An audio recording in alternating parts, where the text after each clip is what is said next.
Hello guys, back to my channel Radhe Radhe ব্লগে। তোমরা কেমন আছো? আশা করি সবাই ভালো আছো। আজকে আমি আসছি নতুন একটা ব্লগ নিয়ে। চিংড়ি মাছ দিয়ে লতির কষা হবে। দেখো, প্রথমে আমি লতিটাকে না সুন্দর করে ছাড়িয়ে নিচ্ছি। ছাড়াতে অনেকটা সময় লাগে, কেননা লতি তো ছাড়াতে অনেকটা সময় লাগে। একটু বড় বড় দেখে কাটছি, কেননা ছোটো করে কাটলে না লতিটা ভাজতে গিয়ে তখন গলে যাবে, ওই জন্য একটু বড় বড় করে কাটছি। দেখো, একটু ভালো করে না ছাড়ালে কিন্তু আঁশ থাকবে, আঁশ থাকলে কিন্তু খেতে কিন্তু ভালো লাগবে না। আর কম বেশি এই লতি তোমরা অনেকেই চিংড়ি মাছ দিয়েও ট্রাই করে দেখেছো, কিন্তু আজকে আমি যেইভাবে রেসিপিটা করব তোমরা চাইলে বাড়িতে একবার এইভাবে করে দেখতে পারো, খেতে কিন্তু দুর্দান্ত হয়। তো চলো এবার বেশি কথা না বলে লতিটাকে ছাড়িয়ে নিই। আর জানো তো, তোমরা যদি হাতে একটু সর্ষের তেল লাগিয়ে এইগুলো ছাড়াও না, কচু জাতীয় জিনিস তো তো হাতটা চুলকাবে না। আমি একটু হাতে সর্ষের তেল লাগিয়ে তারপর ছাড়াচ্ছি।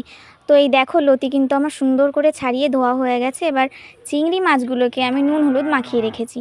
কড়াইটা গরম করে এবার আমি এগুলোকে ভালো করে লাল লাল করে ভেজে নেব। তো এক এক করে আমি চিংড়ি মাছগুলো কড়াইতে দিয়ে দিই।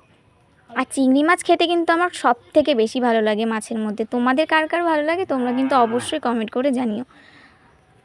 তো চলো এটাকে লাল লাল করে আমি ভেজে নেব। আর দেখতে পাচ্ছ এখানে কিন্তু রান্নাটা আমিই করছি।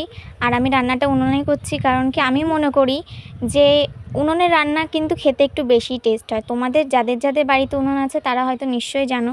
তো আজকে রান্নাটা ভাবলাম উনুনেই করব। আর এই চিংড়ি মাছ খেতে কিন্তু আমি একা ভালোবাসি না, আমার সাথে আমার ছেলেও আছে। আমি ভাজবো কি, ভাজার আগের থেকে আমার ছেলেটা বড্ড জ্বালাচ্ছে যে মা আমাকে একটু চিংড়ি মাছ দাও, মা আমাকে একটু চিংড়ি মাছ দাও।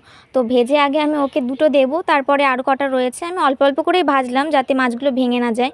তো পরে এগুলো আমি ভেজে নেব। চিংড়ি মাছগুলো আমার ভাজা হয়ে গেছে, আর ছেলে তো দাঁড়িয়েই রয়েছে চিংড়ি মাছ খাওয়ার জন্য। ওর মতন খাক, আর যেগুলো রয়েছে সেগুলো আমি ভেজে নেব। এগুলোকে একটু সুন্দর লাল লাল করে ভেজে নেব। তো আমি ভাজতে লাগি। আর আমার পাশে না যে দেখতে পাচ্ছ রাখা রয়েছে, ওটা বাটা মাছ, ওটা দিয়ে মা তরকারি করবে পুঁই শাক দিয়ে। তো আমি খালি এটা করেই উঠে যাব।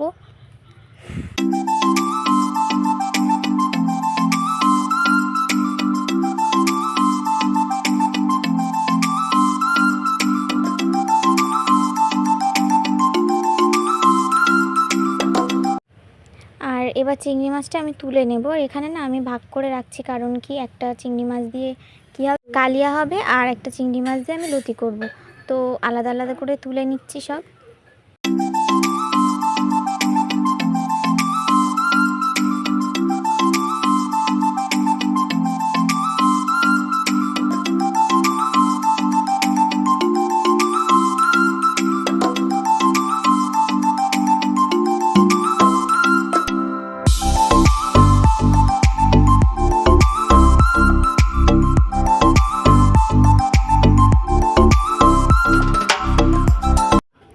আর যেহেতু আমি উনুনে রান্না করছিলাম সেই জন্য একটু দেরি হচ্ছিল, আগুনটা জ্বলতে একটু বিরক্ত হচ্ছিল। তো সেই কড়াইটা আমি আবার গরম করে সেই চিংড়ি মাছ ভাজার তেলেই আমি জিরে দিয়ে দিলাম। এবার এর মধ্যে আমি দিয়ে দিলাম তেজপাতা, আর তার সাথে দিয়ে দিলাম রসুন কুচি। এবার এটাকে আমি একটু ভেজে নেব। শব্দ করতে বলি।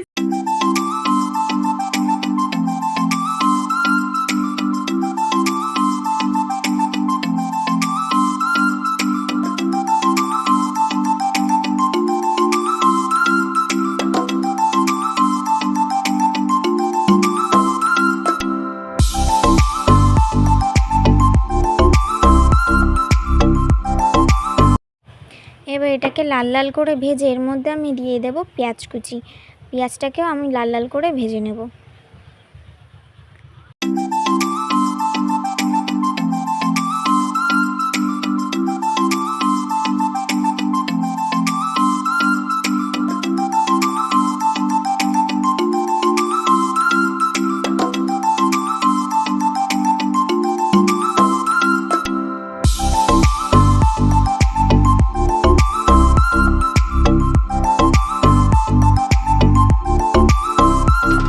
তারপর পেঁয়াজ থেকে তেল ছেড়ে আসলেই আমি এর মধ্যে দিয়ে দেব একটা মশলা। আর এর মধ্যে রয়েছে জিরে, আদা আর কাঁচা লঙ্কা। এই বাটাটাকে দিয়ে আমি মশলাটাকে ভালো করে কষিয়ে নেব।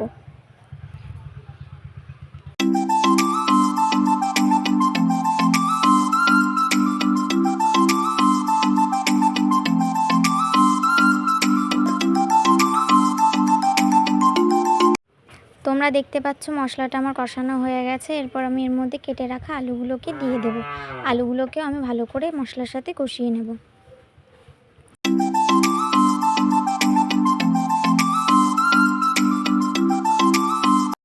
আর এর মধ্যে আমি দিয়ে দেব হলুদ গুঁড়ো।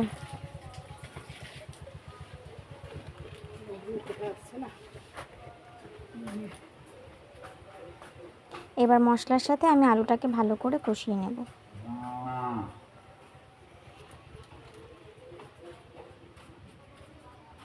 আর দিয়ে দেবো সামান্য একটু লবণ।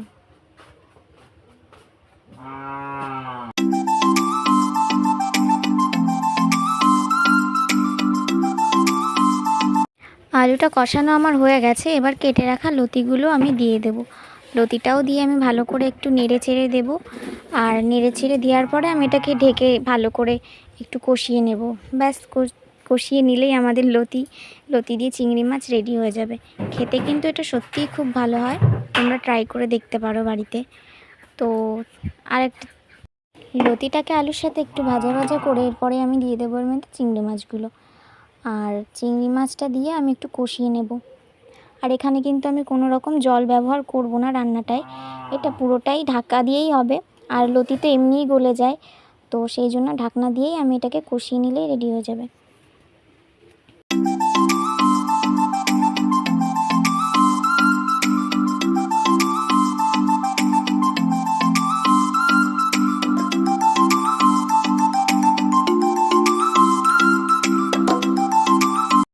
এবার ঢাকনাটা তুলে এটাকে আমি ভালো করে একটু নাড়াচাড়া করে নেব, নয়তো নিচে থেকে লেগে যাবে। তো নাড়াচাড়া এরকম করতেই হবে, করতে করতে ঢাকনা দিয়ে আমার রান্নাটা হয়ে যাবে রেডি।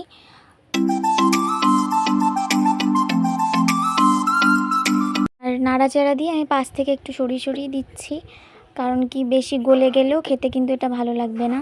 তো এটাকে নাড়িয়ে চাড়িয়ে আমি আবার ঢেকে দেব। আর এভাবে ঢেকেই আমাদের রান্নাটা হবে। আর এই লতি দিয়ে কিন্তু সত্যি কথা বলতে এক থালা মতন ভাত খেয়ে নেওয়া যায়, এটা এতটাই সুস্বাদু হয়। চিংড়ি মাছ তো এমনিই ভালো লাগে খেতে, আর তারপরে এর সাথে রয়েছে লতি। সত্যি এটা আমার একটা প্রিয় খাবার।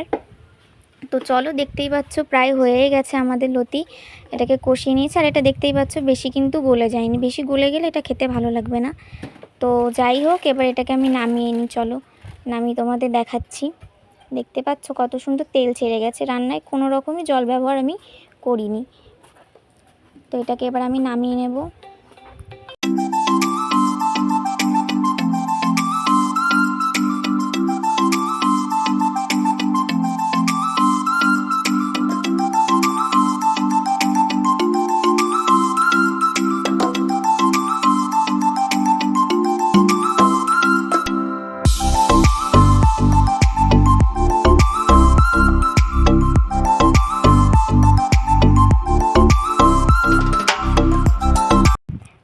বাটা মাছ দিয়ে পুঁই শাক দিয়ে ডাঁটা দিয়ে করবে। তো নামানো আমার হয়ে গেছে। এবার এটাকে খেয়েও বলবো যে কেমন হয়েছে।